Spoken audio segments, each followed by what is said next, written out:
explain. So whenever we're ready to go here, Coach Thompson will come up to the podium.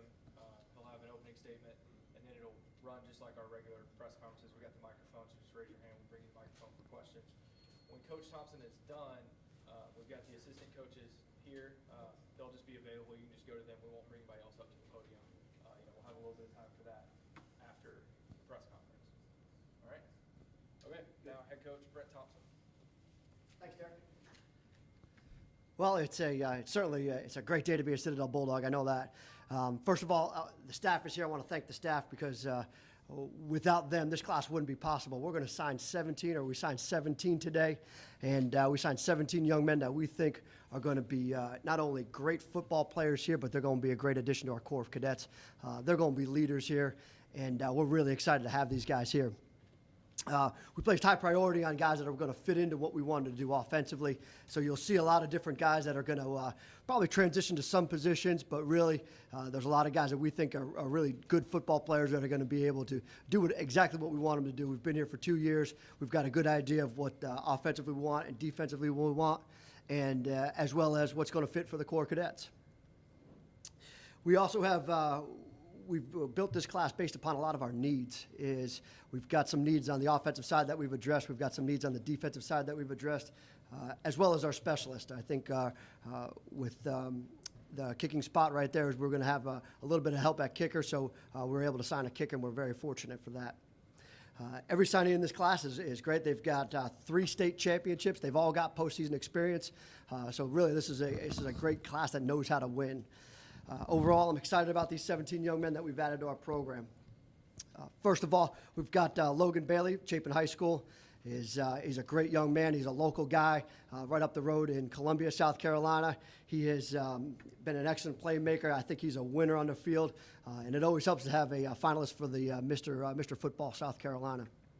Phil Barrett, another one from Columbia, Irmo High School, extremely athletic defensive back, 4-year letter winner, team captain. Can't say enough good things about him. He's going to help fill our needs in the secondary. Sean Dumas, he is a defensive back from Louisiana. We've expanded our footprint a little bit. You'll notice in this class you'll see a little bit beyond where we've signed our guys from. He's another one that's going to help us. He's a bigger, athletic corner that's going to help us in the secondary.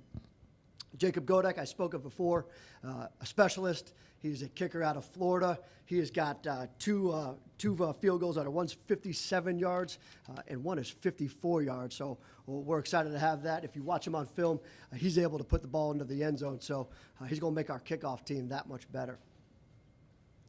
Prince Howard Whitaker, another young man from the Columbia area.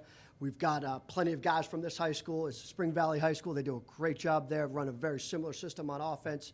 He's going to be an offensive tackle for us, extremely athletic.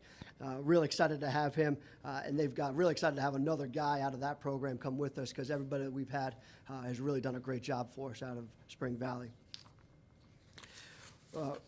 Wide receiver-wise, we got Josh LeBlanc that's going to be signing with us, or that signed with us. He is a large, big, physical, athletic wide receiver. We're going to graduate 2 this year. We're going to graduate 2 next year. So we think that we've got a great need at wide receiver, and we think that he could fill that spot for us. He's going to create a little bit of some matchup issues with just his height alone. Drew McIntyre, very large. He's out of Calhoun, Georgia. He's a large-bodied guy that I think is going to be a great guard for us. He's got an opportunity right away with some of the graduation at offensive line this year.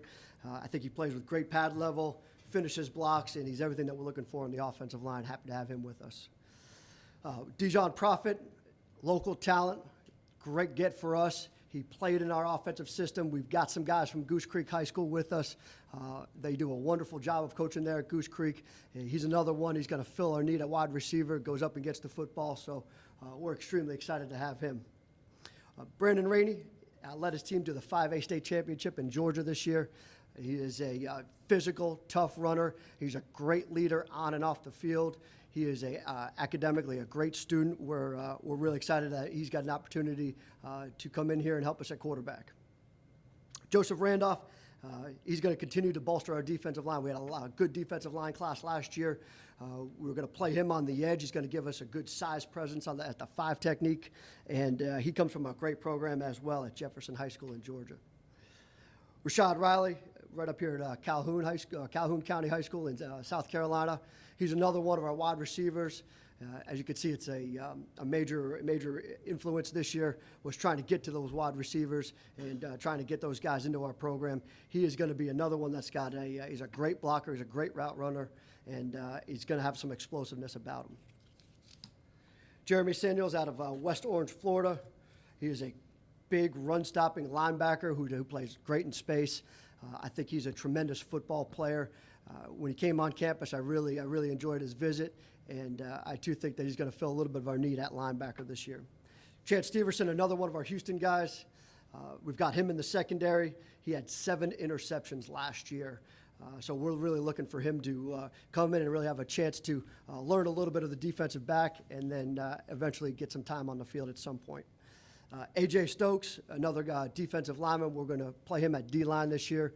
We're going to develop him as a 5 technique. He's a big athletic body that we think could do some pass rushing in the long run for us. I think he's going to be a good fit. Mark Weekland out of State College, Pennsylvania. We reestablished some of our Pennsylvania ties, which I think is going to be great.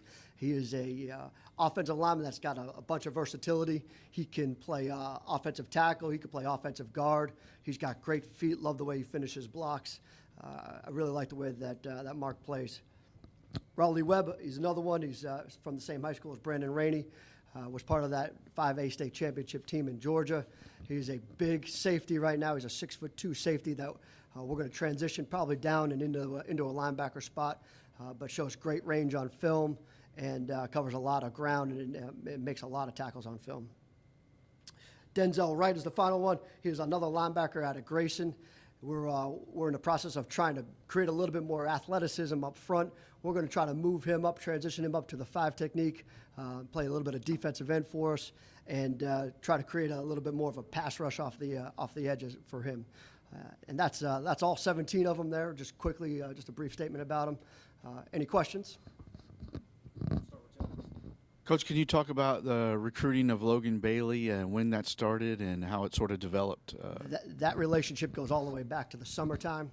Logan was a great opportunity. I coached him here personally as a quarterback. The young man then returned to us at a camp and played running back. He really showed a desire to really want to be here. He came here for a football game. Really loved everything about him. We thought he was a great fit. So when I took over as the head football coach, I made it a priority to go and see Logan and let's try to get him into this class. How do you see him fitting in your offense at quarterback or running back, or what do you think? I love him at quarterback right now. I think he's a playmaker and he's a leader and he's a winner. Those are all the things that I think that we're looking for in a quarterback, and that's what excites me the most about him. And what was it like, putting together this class during the middle of a coaching change? What were the challenges you faced there? Well, a couple things there is, first of all, the staff really held this thing together. Being that we've kept most of the staff in place, they had established relationships with these families. They had been in their homes. Really, it was just up to me to get caught up, and it was really up to me to get into those homes and reassure these families that, hey, the guy that's recruiting you right now, the guy that's going to coach you, the guy that we thought was going to coach you, he's still going to be here. The plan is still the same. The Citadel is still a great opportunity, and the Citadel is really going to prepare your son for the next 40 years of his life.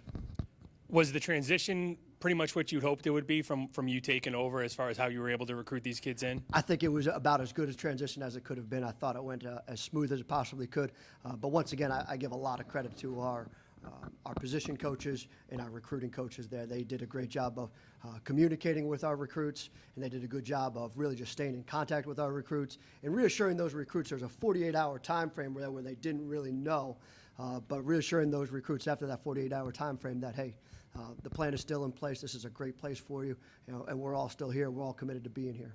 Any guys you see coming in and making an impact right away? I think there's a lot of them, and sometimes you don't even know which ones are going to be there. I know where we've got a little bit of deficiencies where we need to kind of fill in some of the gaps, but really, I think any one of them, because they're such a strong class, could probably play for us at any moment. What positions do you think might need some immediate help next season? We lost 2 on the offensive line. We lost 1 on the defensive line. Mitchell Jeter, the linebacker spot. So anywhere where we lost a lot of those senior-led positions right there, I think we're gonna see some guys that are gonna have to fill in fairly quickly. The wide receiver position, we lost 2 there, but we still do have some upperclassmen there that can fill in. So, you know, we still may be able to redshirt some of those guys, but still they're gonna have to play young in their career, I believe, at that position too. Can you update us on Eric Goins' situation, and what does that leave you at kicker if he's not back? Well, Eric Goins is going to continue his career with the Army as planned, and that's part of the reason why we had to sign a kicker this year with Godek. But I think Godek has a chance, an opportunity to come in and win a position, but we still got some guys on the roster that we could still probably compete for that position as well. We'll find out probably more spring ball in camp.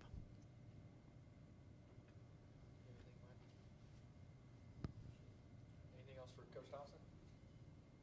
Thank you. Appreciate you guys coming out.